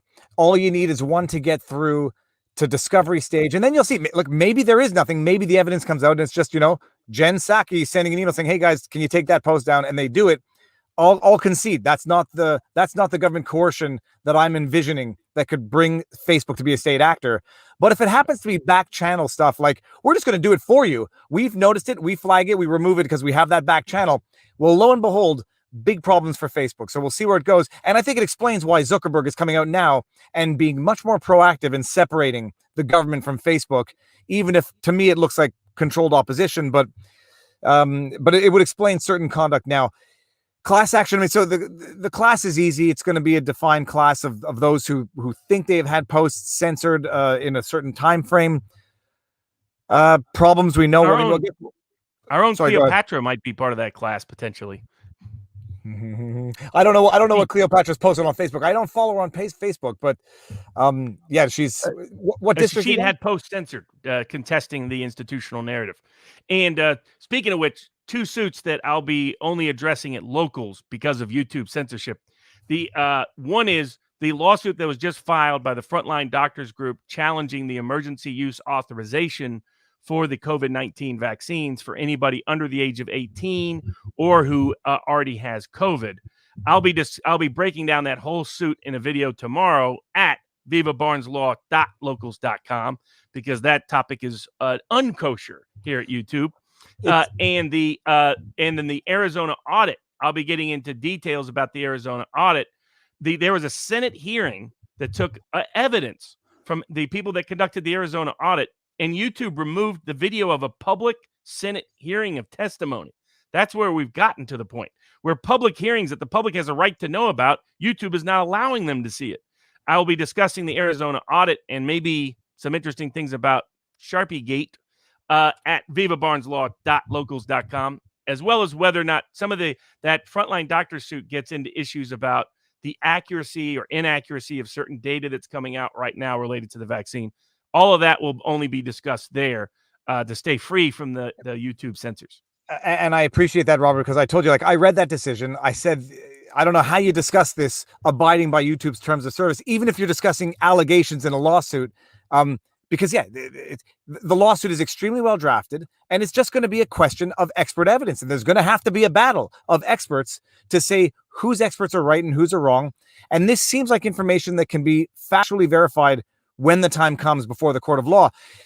In Canada, we've been having our federal lawsuits. We've been contesting these issues, and some of them are, they go through the courts slowly, but there will be evidentiary hearing on the merits. And at some point, someone's going to have to make evidence of their claims, and someone's going to win and lose, or succeed and fail.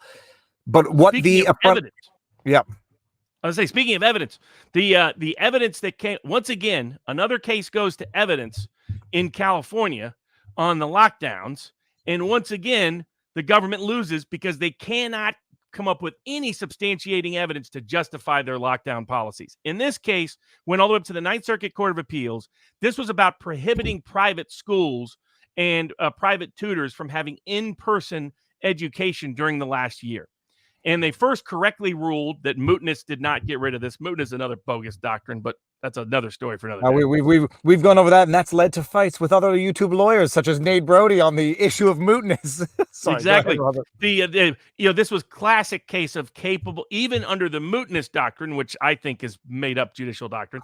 Even under that doctrine, if it's capable of repetition, then and yet evading review, then that's not moot. The Ninth Circuit properly recognized this was clearly capable of repetition because the state of California has repeatedly gone back and forth on what policies they would have. But once they put the test to the evidence, whereas the plaintiffs came up with evidence from all over the place, from doctors, from scholars, from you name it, from educational experts, psychologists, epidemiologists. I can't say epidemiologists. Epidemiologists. That's it, that word. From all those people, they had massive evidence. The state could come up with only 2 weak affidavits that sounded like one of these CDC statements where they said it's possible that this might have this rare effect. They couldn't even come up with any evidence.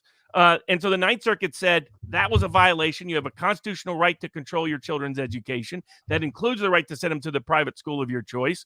That means the state cannot interfere with that without meeting strict scrutiny, which means it needs to be a compelling public interest, and the remedy is narrowly tailored. And their point was it wasn't anywhere near narrowly tailored, given what the actual evidence showed. So it was a big ruling, even from the liberal Ninth Circuit Court of Appeals, striking down another aspect of the Newsom lockdown that will be good precedent moving forward. Yeah, no, someone had just asked here how long the flag is going to be at half-mast for. This is something I've talked about in Canada, where we have lighting is going to get bad, and I can't seem to make it better. So apologies, people. In Canada, we have this residential school scandal, which is making the waves now in the media. Going back to my argument about, government subsidized media is corrupt media. An issue about the mistreatment of I have to make sure not to get the wrong term, because First Nations apparently is no longer proper.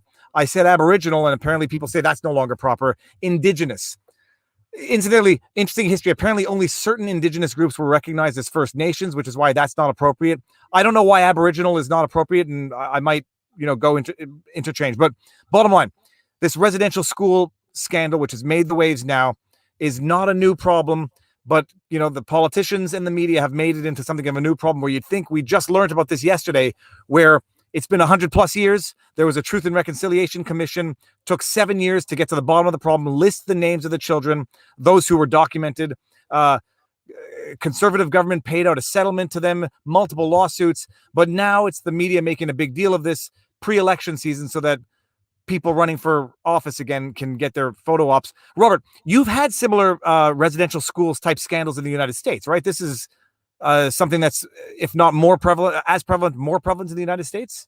I don't think of it in those terms. I mean, we have reservation controversy about what land was made reservation, how people were treated on the reservation, the removal. It's more forced removal. There was forced removal of Indian children. I use the word Indian because that's the legal term. I get you could say Native American, everything else. The historical legal term in the States is Indian. I get it's because Columbus thought he landed in the Indies, so, yeah. But putting all that aside, landed in India. Interesting side note, in Quebec, there's something called La Chine Canal, which is La Chine Canal, which is literally the Chinese canal, because I guess they thought they found the pathway to China when it was nowhere near that, but it turned into La Chine Canal in Montreal. But yeah, the forced removal. So I mean, that's basically what the residential school system was, is they removed Aboriginal children, tried to forcibly assimilate them. Massive abuse in those school systems, which were run by the church. And not to say that the abuse was not limited to Aboriginal children either. The church-run schools have abuse problems throughout Canada as well. But no, so it sounds like you have a similar thing in the States. But no, it's all, for whatever the reason, now it's become front page news where the media has to portray it as a new problem that the government is now resolving so they can get the brownie points for re-election. But Robert, you sent me a decision which I found shocking. I can't believe it, and you're going to have to explain it. Gas stations being held liable for selling gas to inebriated patrons. And this was a split decision 2-1 from what I understood. Robert, you got to explain the context and explain how it is. We're in a world now. What were the facts of this particular case? How egregious was the drunk individual who purchased gas, got into an accident, and hurt somebody? In my view, it's a misapplication of the negligent entrustment doctrine. So historically, the negligent entrustment doctrine is you give some tool, a vehicle or something else to someone is not able and capable to handle it. They cause an injury, you can be held liable. What they've done is they've extended that negligent entrustment doctrine in New Mexico to say that if a drunk driver comes up to your gas station and pays for gas and drives off, you can now be, and then causes an accident, you can now be sued as if you gave them the car, because the theory is allowing gas to go into that car somehow entrusted that person with the car itself. And so basically any gas company, any little gas station can now be sued if for drunk drivers that happen to drive, and who knows where that could go. How you're supposed to know whether or not they're drunk? I mean, are you not supposed to do sobriety tests before you allow the gas to come out? I mean, Robert, I thought it misunderstood negligent. They didn't give them the car. So the fact that anything that helps with the operation of the car now becomes your responsibility for anyone operating the car. I mean, does this apply to mechanic shops? What if you're fixing somebody's car and they're a bad driver? Are you now prohibited from giving them back their own car? I mean, who knows where this can go? First of all, I'm not saying this to ask this as a joke. Does it apply to self-serve? I mean, if someone pulled up, they didn't impose any limits. Their interpretation was this is no. I mean, I don't know why it wouldn't apply to rental car companies at this point. Anybody, but I mean, there it's even a little closer. Their interpretation was anything that allows that car to be on the road that you help do, that is being driven by someone in a derelict manner, you're now liable because you've negligently entrusted them with it, which is it's a radical expansion. And the court case really didn't deal with the fact that they were entrusting them. They were interpreting negligent entrustment to go beyond giving them the actual car. It's now anything that helps that car to be on the road. But I was just trying to think of an example where I could understand how it got there. Let's just say they go to a small mom and pop's gas station. The person stumbles out of the car, reeks of alcohol, goes up to the counter to give a 50 for the prepay of the gas.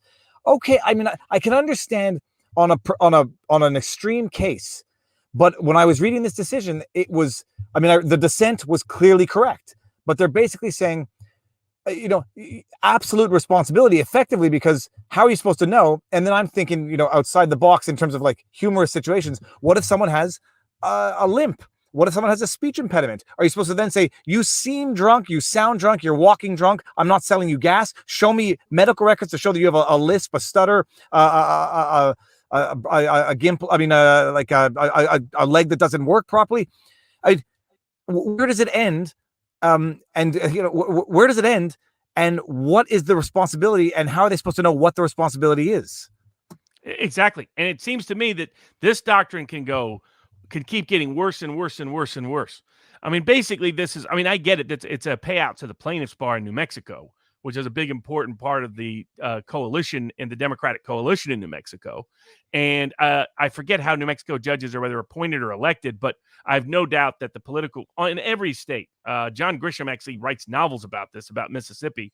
There have been many examples in Mississippi, examples in a certain county in Illinois where they used to file so many class actions. They created a special federal law to deal with class actions to prevent that county from handling it, because all the judges were basically elected by the plaintiffs' bar. In that case, the class action bar.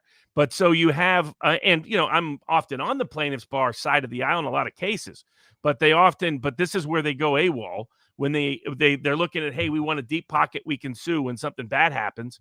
And so let's just dramatically expand liability in places that to me don't make sense and are not consistent with what the restatement of torts was all about. They cite the restatement over and over again, and they're not paying real attention to what they're talking about there.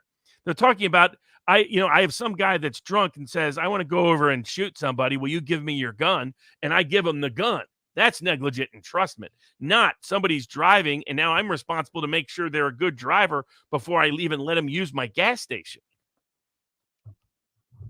By the way, just so I don't get in trouble, I meant limp, by the way, not gimp. So some people are laughing. Some people think no, I meant a limp, which was what okay. Anyhow, on that note, so yeah, it's a question of verifying people who literally asking for proof of medical conditions for anybody who appears to be intoxicated, inebriated, whatever.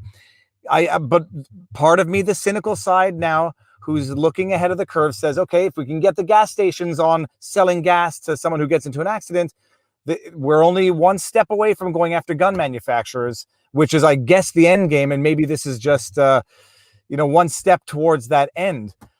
Was there not basically just, expanding liability and redistribution of power and influence from private enterprise to the state? Because ultimately it's the court issuing an award, the court enforcing the award, the court coming up with this legal doctrine.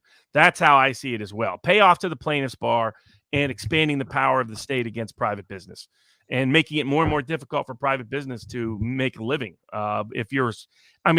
Because this could go anywhere. I mean, you're now as a gas station supposed to monitor your driver's capabilities to drive before you allow them to use your gas station. I mean, that's really problematic in my view. And so so we'll see. But on better news, it was fun seeing a court correct itself. I think it'll take a while for this New Mexico court to correct itself. That's final. That decision that was issued at this stage. Why is it final at this stage? Why does it not go to? Why does it not go to? That was the highest court of New Mexico. Yeah, of New Mexico. Because what is the federal court? The federal court asked the state court to determine this issue of state law. And once they determined it, that's it. Then it comes back to the federal court and they have to enforce it. And that's now the law for the state of New Mexico. I mean, gas stations woke up to a whole new line of liability and lawsuits because given the limitless nature of that decision and opinion. Yeah, it's shocking because it creates an impossible burden on people that is actually going to lead to more problems than not creating that burden in the first place. All right, lighting's not going to get better, people. My apologies. I can actually look like really, really scary if I move into the light. I'll just move back, and you'll enjoy the taxi cab confessions. I think someone said. Sorry. Yeah. And what was the good news, Robert? Other than that, how was the theater? So yeah, exactly. The good news was in terms of courts being willing to reverse themselves.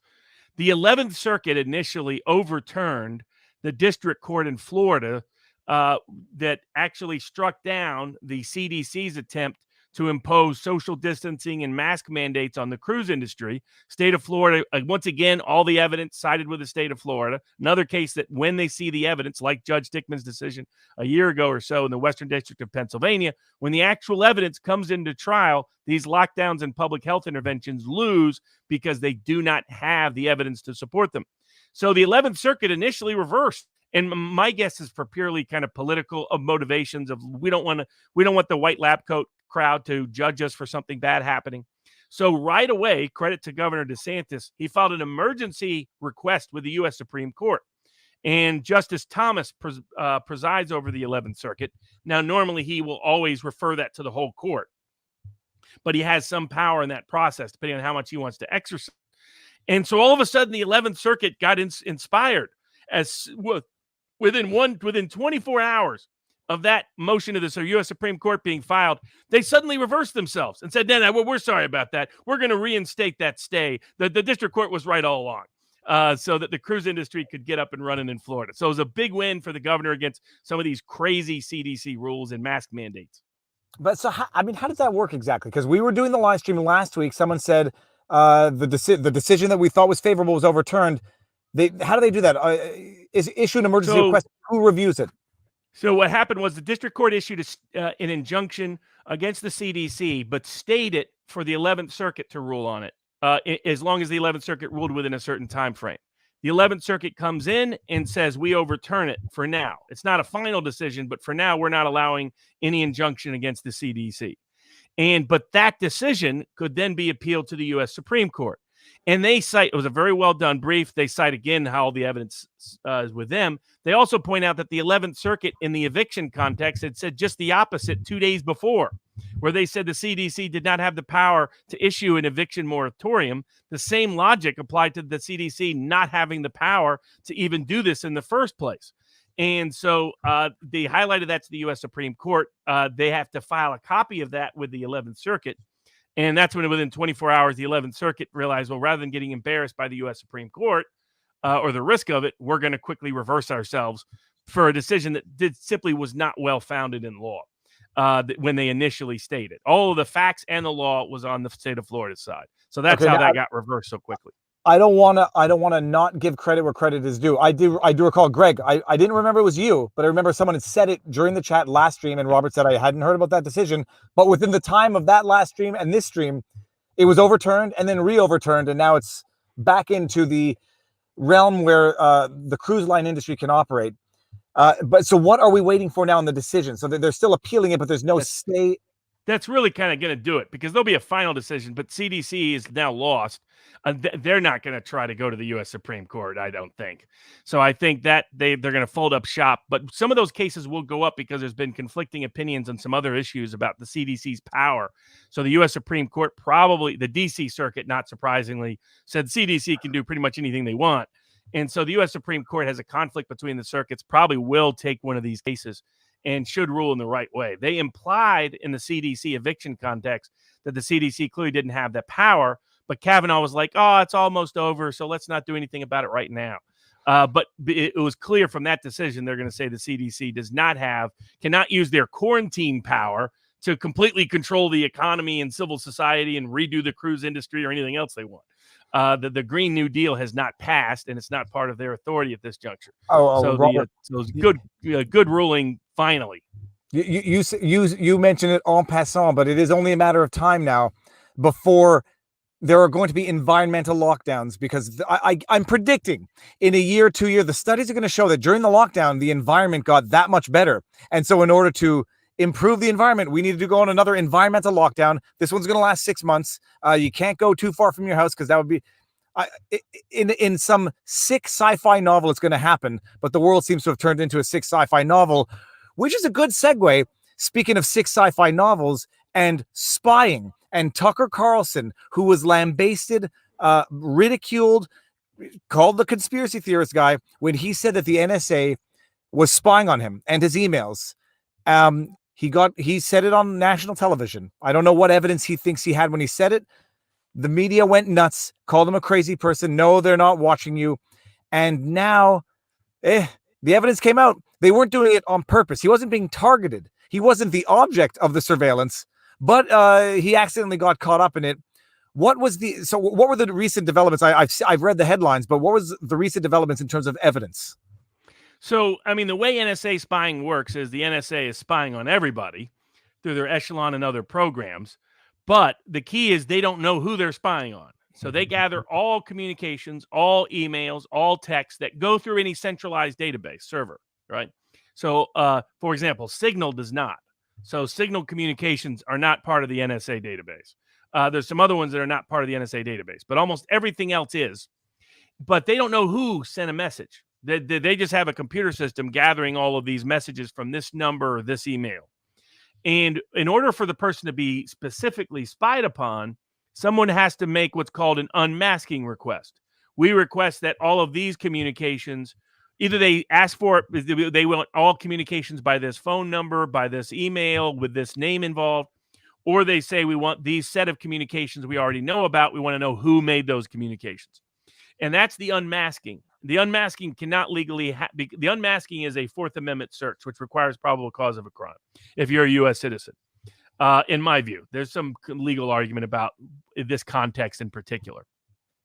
But in this context, but apparently that didn't happen. It doesn't appear that happened. Somebody did, in fact, unmask Tucker Carlson, asking about this about specifically his communications in a particularized context, and that they weren't supposed to do outside of Fourth Amendment purposes. So what the whistleblower told Tucker was absolutely true. He was being spied on by NSA. They were intercepting and reading and watching and sharing his communications with third parties.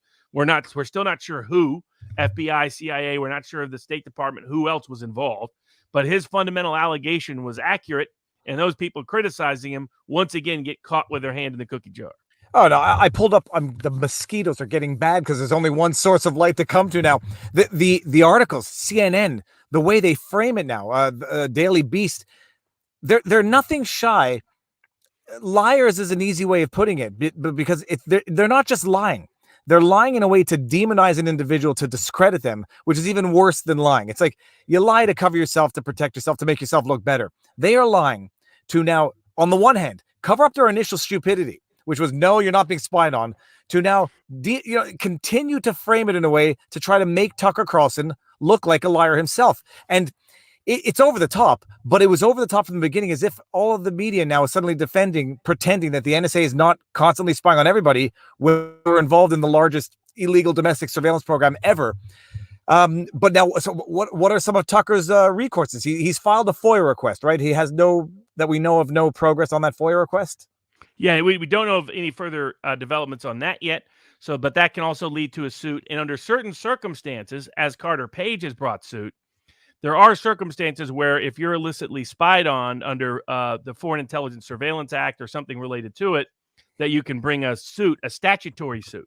You can also always bring a Bivens claim under certain cases as well. So he may have all three. Interestingly enough, he was up in Maine fly fishing, and some fly fisherman guide started harassing him. And then it turned out the guy used to work for a CIA front. And it's like, is that really a coincidence? I mean, it's like the system doesn't like Tucker outing them so publicly. Well, the amazing thing is, if anybody hasn't seen it, it's viral on Twitter now. The guy comes up to him and is basically telling Tucker Carlson that he's the worst person on earth. He's done terrible things for America, terrible things for American citizens. And these are certain things that I don't chime in on, but like my reflex was, you have to be a very special person to think that what good people do is accost bad people in public, even if they are bad people. Like I see Francois Legault in a fly fishing store. I'm not even, regardless of what I think of him, I'm not going to go up and accost him, even though I understand some people would because they're politicians, yada, yada. But this guy goes up to him and says, you're the worst person on earth. You've done terrible things for America. I want you to know that, like, the shame, the guilt, the slander.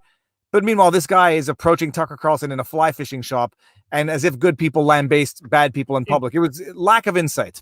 Yeah, and what he probably didn't expect is that people would potentially out him. At least the initial information hasn't been confirmed, but the initial information is within like a couple of hours. The internet folks figured out, hey, this guy appears to have worked for this group, and this group appears to be a CIA front. Unbelievable! It's glorious. The collective knowledge of the internet is amazing. Robert, people are asking about Larry Elders. What's going on with Larry Elders? So yeah, there are two other cases I definitely want to mention before getting some locals questions from vivabarneslaw.locals.com. The Indiana vaccine case I'll also be talking about at vivabarneslaw.locals.com, given the U2 censorship. So all of that will be there. Everything related to the Arizona audit will be at the vivabarneslaw.locals.com as well. So for Larry Elder, they try to keep him off the ballot on bogus grounds. The state of California is trying to impose these ridiculous tax return disclosure requirements. There were some clerical issues with how it got processed. They tried to keep him off the ballot. That wasn't grounds to keep him off the ballot. Went into court and won. So Larry Elder will be on the recall ballot for the state of California. And speaking of liars, really the NSA, we have a Class A liar in Kevin Smith. So Kevin Smith of the, Clerks, of, comic book kind of fame, about a year ago announced that he was in a He-Man series, and it was, or maybe a little more than that, and it was going to be dedicated to He-Man, and he was a big fan of He-Man. And a few months ago, a Twitter feed for the show Clownfish TV. Clownfish TV, at that time, had a very small audience, now pretty big audience. I think one is Keon, and the other one's, I think, Geeky Sparkles. So they're just great nerds. Why do you know this, Robert? Why do you know this? Oh, because it's a broader story. Because I've been thinking about ways to sue, but so one is okay. Kevin Smith goes out and libel. This is when Clownfish TV is kind of small. They point out they've got a tip and a rumor, and they disclose it as rumor that in fact the He-Man show isn't going to be the He-Man show. That even though it's been pitched as a sequel, that even though Kevin Smith has said he's a big fan, in fact, they're going to make it about a woman character who has a girlfriend, and that He-Man doesn't really matter in the show of any great consequence. Kevin Smith then put them on blast to his million-plus Twitter followers, basically accusing them of lying, said that that's totally false. The show's all about He-Man. There is no girlfriend, Continued to attack them for months. Well, then the He-Man show came out this weekend, and the rumor was right, and Kevin Smith lied to the world. Because, in fact, the show is basically, they've retconned it like they've done with parts of Marvel, like they did with Star Wars, like they did with Star Trek Discovery, like they did with Picard, like they've done with so many Doctor Who. They destroyed the canon, burned the canon, defecated on the canon, and retconned it to push a leftist agenda, a woke agenda. Basically, they want our kids watching it. Thinking oh, yeah, you can watch He-Man. I remember that when I was a kid, not knowing it's going to be this bombardment of wokeism, which is what it is. And Kevin Smith lied to get people, and in my view, Netflix lied because he's the apparent ostensible agent of Netflix for hey, come subscribe because you're going to get a great throwback to this great show you remember when you were a kid, when in fact it attacks that show and attacks the characters you like about that show. So the two questions are, one, could Clownfish TV sue Kevin Smith for libeling them? I think they could, because he's repeated these libels. He keeps repeating these libels in multiple contexts, and he should be held liable for it. Now, they're not inclined to, but I think they could. The second thing is, could consumers sue Kevin Smith and Netflix for anybody who bought or kept Netflix because they thought they were getting the real deal on He-Man? And instead, it's like a version of She-Man. And that's true at multiple levels. I mean, they make her look like a male character, all this jazz. Got a weird hair thing. You name it. Public disclosure, I don't know what you're talking about, but the words are funny. Yeah, I know nothing about this show. But to me, consumer fraud is consumer fraud. These big companies in the big entertainment industry has continued to lie to consumers to get them to watch something. They put out a completely misleading trailer. They let Kevin Smith lie to the world, presumably to get people to stay subscribed or get subscribed to Netflix for the purpose of watching something that wasn't what they said it was, for what they said specifically it was not. And so to me, that's consumer fraud. So why shouldn't Netflix be suable on a class action basis for mass deception of the public? It's similar in spirit to what you said about Joe Rogan at the time with Spotify, where representations that are warranting things that are going to induce people to sign up, and that turned out to be absolutely false. I don't know the details. I just saw everyone had lost it on Kevin Smith on Twitter, and I now understand a little bit more detail. But well, that's it. I suspect it's not going to do too well. And then Kevin Smith is going to say this is just a right-wing movement to try to punish me for. Oh, they're already doing that. And the whole access media, like they have these fake review. They have all these critics who, if they rate of Rotten Tomatoes, you see over 90%. That almost always means that it's politically correct, not that it's actually aesthetically interesting or of value. But most of the public that's been responding is saying this is crap. And so a bunch of media hit pieces saying they're being review bombed by these trolls and whatnot. No, it's a bunch of actual He-Man fans who realize you lied to them, Netflix. You lied to them, Kevin Smith, sad, pitiful place where It's Netflix so, is, where Kevin Smith has got to. well, that's the thing. It's so terrible because Kevin Smith, I know Clerks. I know, the other one. What's the other one that I know of? Chasing Amy. I mean, was Kevin Smith Chasing Amy? I think he was. I But think he I've known was. Kevin Smith. I mean, he made some great raunchy, edgy humor, movies way back in the day. Everyone seems to live long enough to become the villain. I mean, it's Yeah, he needs to go back to being fat Kevin Smith. Skinny Kevin Smith is terrible. Go back to being fat Kevin Smith. Then you'll be funny and interesting again. or back to Silent. Well, he was Silent Bob, right? It was Jay, Silent Bob. He should have stayed. He should have kept that Silent Bob advice this time. I have some cultural references, Robert. I've lost my modern culture because with kids, I don't get to watch anything anymore. I watched American Pie the other. Don't have him watch He-Man. He-Man sucks. It sucks almost as bad as Black Rifle Coffee. All right, what do we got for questions from locals? Yeah, I'm bringing it up. Let's see what we got. Now I'm at 5 minutes left to 2 hours, which is great. I got enough battery that I know we're not going to go dead before we wind it up. Robert and Viva, please see if you can get Ethan Van Sciver. Famous artist, got blacklisted from DC and now makes millions with Frog Comics. He's very funny and knows the scam. I never heard of him, but screenshotting. Yeah, he would be a good guy to get. We're going to have some different people on. Odin's movie blog is very good. Jeremy from Geeks and Gamers is going to be on down the road. He does great commentary. So, and obviously Doomcock, Nerdrotic, all those guys are. Oh no, I'd say they're going to have a field day with this. And Razorfist had a field day with the audits. He put out a good video the other day. If anybody wants to go watch it, I was shocked it was still up. Video. Well, let's see. There we go. Nope. Oh, I know. And I think we got to everything on our list, which is amazing. There might be a couple we missed. There's like 10 smaller cases, but we can get to those another week. It was obviously a busy week. Here we go. It's a beautiful place out here. Oh, and just briefly, the state of California had made it a crime to misgender someone in the nursing home or other certain health context, so that even if the other person didn't even hear you misgender them.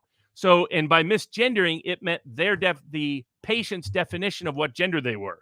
So not biologically what maybe their gender was. And so they brought a lawsuit saying they've made this a crime. That's kind of insane. This is compelled speech in violation of the First Amendment. And to the credit of the California Court of Appeals, they agreed. They said that, no, you can't. This is not this needs to be strict scrutiny. It's coerced, compelled speech. Just like you can't prevent someone from speaking, you can't compel they speak in a particular manner. And so they've said you do not have, the state of California cannot make it a crime or force someone to use the chosen pronoun of the individual because that's pure speech at the end of the day. And that's what Jordan Peterson has been talking about in Canada since, I've officially lost light. Hold on. There we go.